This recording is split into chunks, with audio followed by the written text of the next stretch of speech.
Hey guys, welcome again. Today I am going to talk about the web series Loki season 1। आज हम इसके episode 5 के बारे में बात करने वाले हैं और इसके पहले ऑलरेडी इसके first, second, third and fourth episode को मैंने काफ़ी अच्छी तरीके से एक्सप्लेन करके मैंने अपने चैनल पर अपलोड कर रखा है। अगर आप इन्हें देखना चाहते हैं तो उन सभी की लिंक आपको डिस्क्रिप्शन में मिल जाएगी।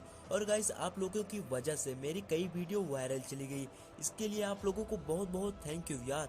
सो without wasting time let's come to the point. इसके लास्ट एपिसोड के अंदर हमने ये देखा कि कैसे सिल्वी ने समय रक्षकों की मुंडी उड़ाकर वहां की असलियत का पता लगाने की कोशिश की थी, जिसकी वजह से लोकी को एक वाइड में भेज दिया गया था, यानी कि समय के अंत में। और इसी के साथ में इस शानदार एपिसोड की स्टार्टिंग होती है और इसकी स्टार्टिंग काफी शानदार होती है, जो कि जूम होते होते लोकी पर शिफ्ट हो जाती है, जहां पर लोकी अपने और वेरिएंट से भी मिलता है, जिनमें से एक होता है कालू लोकी, एक होता है ओल्ड और एक होता है चाइल्ड लोकी, एक होता है एलिगेटर लोकी। और वहीं पर दूसरी ओर सिल्वी रवोना पर पूरी तरीके से हावी हो चुकी होती है। वो उसे कहती है कि अब तो तुम्हें सच्चाई बतानी होगी कि आखिर समय रक्षक कौन है और वो बैठे कहाँ पर हैं और उनका इस टीबीए के बनाने के पीछे मकसद क्या है। और तभी रवोना कहती है कि मुझे भी आज तक इनके बारे में कुछ भी नहीं पता, मुझे भी इनके बारे में कंप्लीट सच्चाई नहीं पता। अगर हम दोनों साथ मिल जाएं तो हम मिलकर पता लगा सकते हैं कि आखिर टीबीए की रचयिता है कौन और इस पूरी संस्था को चला कौन रहा है। और बातों ही बातों में वो दोनों हाथ मिला लेते हैं और वहाँ पर रवोना कहती है कि मैं मिस मिनट से बात करके इस पूरे समय की शुरुआत और समय के अंत के बारे में पता लगाती हूँ। और इस बात से सिल्वी भी एग्री करती है और मिस मिनट अब इस समय की शुरुआत से रिलेटेड फाइल ढूंढने लगती है, मगर उसे ढूंढने में थोड़ा टाइम लग रहा होता है। तब वहाँ पर वो कहती है कि क्यों ना हम इसके अंत के बारे में खोजें। और तब यहाँ पर एक चीज रिवील होती है कि समय रक्षक यानी कि समय के रचयिता जरूर समय के अंत में मौजूद होंगे, क्योंकि जिस तरह से प्रलय आने वाली जगह पर पूरा का पूरा समय एकदम एक्यूरेट फिट हो जाता है, यानी कि उसी समय में ऐसी कोई भी रेखा नहीं बन सकती और ना ही कोई भी रेखा तोड़ी जा सकती है और कोई अटेंशन टाइमलाइन भी नहीं बनाई जा सकती। इसका मतलब ये है जहाँ पर समय का अंत होगा वहीं पर कहीं न कहीं समय रक्षक छुपे बैठे होंगे। वहाँ पर मिस मिनट सिल्वी का टाइम वेस्ट करने के लिए एक टाइम स्पेसशिप के बारे में भी बात करती है, तो सिल्वी कहती है कि ठीक है, मुझे उसके बारे में फाइल निकाल कर दिखाओ। लेकिन ये सारी चाल रवोना और मिस मिनट का सिल्वी का टाइम वेस्ट करने के लिए होता है और देखते ही देखते वहाँ पर काफी सारे मिनट मैंस आकर उसका सामना करने लगते हैं।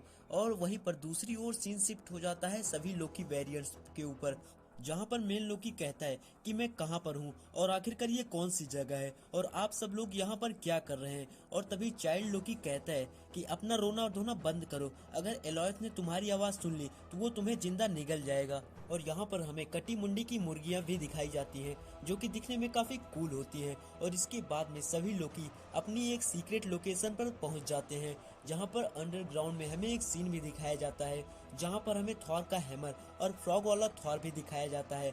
और वहीं दूसरी ओर जब सारे मिनट्स मैन सिल्वी को पकड़ने वहां पर पहुंच चुके होते हैं, तो सिल्वी कहती है कि या तो तुम मेरा साथ दो या तो मैं खुद को भी वाइड में भिजवा दूंगी। और लास्ट में जब उसके पास कोई भी रास्ता नहीं होता तो वो उन्हीं की छड़ी से अपने आप को शून्य में भेज देती है, यानी कि इस वाइड में भेज देती है। और सीन शिफ्ट हो जाता है उस खुफिया लोकेशन पर, जहाँ पर सारे लोकी एक साथ मिलकर अपनी स्टोरी को शेयर कर रहे होते हैं। कालू लोकी बताता है कि उसने कैप्टन अमेरिका और आयरन मैन को मारकर सत्ता हासिल कर ली। और चाइल्ड लोकी कहता है कि मैंने थॉर को जान से मार दिया, इसलिए मुझे टीबीए ने पकड़कर यहाँ पर शून्य में भेज दिया। और वहाँ पर ओल्ड लोकी कहता है कि जब थेनोस ने उसे मारने की कोशिश की थी तो उसने अपना एक क्लोन बना दिया और जमीन के अंदर जाकर छुप गया और वहाँ से एक आइसोलेटेड ग्रह पर पहुँच गया। और जैसे उसने टाइमलाइन को छेड़ा, टीबीओ वालों ने उसे वाइड में भेज दिया। और वहीं पर अपना लोकी कहता है कि आप लोगों ने कहा था कि एलॉयथ एक जिंदा दानव है और इसका मतलब वो कभी न कभी तो जरूर मरेगा और we are specialised in survival. इसका मतलब हम लोग फाइट भी काफी अच्छी तरीके से जानते हैं, तो क्यों ना हम उससे लड़ने की कोशिश करें। और तभी सभी लोग वहाँ पर जोर जोर से हंसने लगते हैं और कहते हैं कि वाह बेटा वाह, मौज कर दी, तुम तो बड़े हैवी ड्राइवर निकले। मगर तभी लोकी वहाँ पर कहता है कि अगर उसे जीतना ही है तो लड़ना तो पड़ेगा ही। इसी बीच वो सीक्रेट लोकेशन का ढक्कन खोलकर वहां से जाने लगता है, मगर तभी वहां पर प्रेसिडेंट लोकी पहुंच जाता है। और वहीं दूसरी ओर सीन शिफ्ट हो जाता है हमारी सिल्वी पर, जो कि एक बस के अंदर मौजूद होती है। और जैसे ही वो खुद को संभाल कर वहां से बाहर निकलती है, और वैसे ही वहां पर एलॉयस आ जाता है और वो उसे पकड़कर उसे मारने की कोशिश करता है। लेकिन हम जानते हैं कि सिल्वी के पास में इंचेंटमेंट की पावर होती है, यानी कि किसी भी चीज, किसी भी जीव को छूकर उसे अपने वश में कर देने की ताकत। और जैसे ही वो उस बादल को छूती है, वो उसके अंदर पहुंच जाती है, यानी कि वो उसके आर पार देख पाती है। और सिल्वी वहां देखती है कि वहां पर एक बहुत बड़ा किला मौजूद है, लेकिन ये सब कुछ इतना फास्ट होता है कि वो ज्यादा कुछ रिएक्ट नहीं कर पाती और वहां से भागकर अपनी जान बचाने की कोशिश करती है। और इसी के बीच में हम मोबियस की गाड़ी को आता हुआ देखते हैं और मोबियस उसे वहां से निकाल लेता है। और दूसरी तरफ वो प्रेसिडेंट लोकी अपने बाकी साथी लोकी के साथ में उन सभी लोकी को जान से मारने की कोशिश करता है और कहता है कि यहाँ पर अब मेरा राज होगा। और जैसा कि हम जानते हैं, गॉड ऑफ मिस्चीफ, जो कि हर वक्त सत्ता की लालच में और हर वक्त किसी न किसी को धोखा देने की फिराक में रहता है, तो यहाँ पर इस लोकी के साथ में भी ऐसा ही होता है, क्योंकि जिन लोगों पर इसने विश्वास किया था, अब वही लोग इसके साथ में दगाबाजी कर देते हैं। और यहाँ पर एक काफी फनी मोमेंट भी क्रिएट हो जाता है, जिस पर एलिगेटर लोकी उस प्रेसिडेंट लोकी का हाथ खा जाता है और वो काफी ज्यादा जोर जोर से चिल्लाने लगता है। और वहीं पर लुटेरे और बाकी सारे लोकी वेरिएंट्स की आपस में लड़ाई हो जाती है और ओल्ड लोकी अपने काफी सारे डुप्लीकेट्स बनाकर एक पोर्टल खोलकर वहां से निकल जाता है। और वहीं दूसरी ओर मोबियस और सिल्वी उस एलॉयस से बचकर भाग रहे होते हैं और उधर ये तीनों लोकी एलॉयस को मारने के लिए निकल जाते हैं। वो कहते हैं कि अगर कैसे भी करके हम उसके अंदर जाने का मौका मिल जाए तो हम उसके दिल को निकालकर उसको खत्म कर देंगे। और तभी वहां पर चाइल्ड लोकी अपने एक डिवाइस की मदद से एक बहुत बड़ी सी शिप लाकर उसकी आंखों के सामने खड़ा कर देता है और वो सब अपना प्लान डिस्कस करने लगते हैं कि हम यहाँ से इधर ऐसे भागेंगे। मगर 2 सेकंड के अंदर एलॉयस सबको खाकर वहां से चला जाता है और उस लोकी का प्लान फेल हो जाता है। और चाइल्ड लोकी कहता है कि लगता है हमें थोड़ी और प्लानिंग की जरूरत पड़ेगी। और वहीं उस वक्त वहां पर सिल्वी और मोबियस भी पहुंच जाते हैं और लोकी जैसे ही वहां पर सिल्वी को देखता है, वो खुशी के मारे फूला नहीं समाता और उससे गले मिलने के लिए वहां पर पहुंच जाता है। और वो कहता है कि आखिर तुम यहाँ पर कैसे आ गई, तुम्हें भी मिटा दिया गया क्या? तब वहां पर सिल्वी कहती है कि तुम्हें बचाने के लिए मैंने अपने आप को मिटा दिया। और वहीं सीन शिफ्ट हो जाता है टीवीए के अंदर, जहां पर रबोना पहुंचती है हंटर V15 के पास और वो उससे कहती है कि आखिरकार तुमने टीबीए के साथ में गद्दारी क्यों की। और हंटर V15 कहती है कि आखिर टीबीए है ही क्या, उसने तो खुद हम सबके साथ में गद्दारी की है। और वो कहती है क्या तुम्हें खुद तुम्हारे पास्ट के बारे में पता है?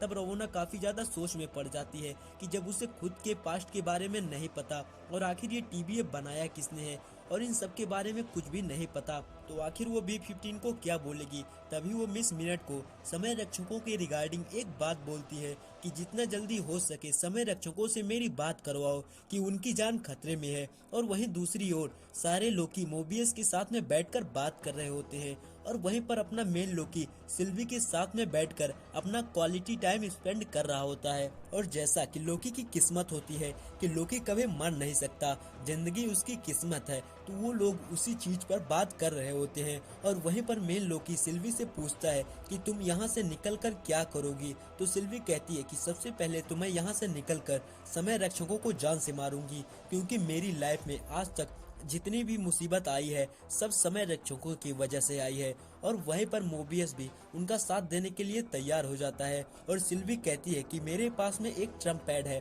और इसकी मदद से अगर तुम लोग निकलना चाहते हो तो अभी अभी जा सकते हो। और वो अपना ट्रम्प पैड लोकी को दे देती है, पर लोकी कहता है कि मुझे तुम पर विश्वास है और मैं कहीं नहीं जाऊंगा। और लोकी उस ट्रम्प पैड को मोबियस को दे देता है और मोबियस उन सबको अलविदा कह देता है और मोबियस सबसे मिलकर वहां से चला जाता है। गाइज ये इस एपिसोड का सबसे ज्यादा इमोशनल सीन होता है, क्योंकि मोबियस ने उन लोगों के साथ में काफी ज्यादा टाइम स्पेंड किया होता है। और यहाँ से सिल्वी और मेल लोकी एलॉयस को मारने के लिए वहां से आगे बढ़ते हैं और बाकी के बचे हुए लोकी ओल्ड चाइल्ड और एलिगेटर वहां से वापस निकल जाते हैं, लेकिन कहीं न कहीं ओल्ड लोकी को फील होता है कि हमें उन लोगों की मदद करनी चाहिए। और अब दूसरी तरफ सिल्वी और साथ ही लोकी अपनी इंचेंटमेंट की पावर से उस एलॉयथ का ध्यान खींचने की कोशिश करते हैं, और वहीं पर ओल्ड लोकी भी वापस आ जाता है और अपनी इल्यूजन की पावर से एक बहुत बड़ा सा एस्गार्ड खड़ा कर देता है। ये इतना बड़ा इल्यूजन होता है कि एलॉयथ जो कि उन दोनों को मारने आने वाला था,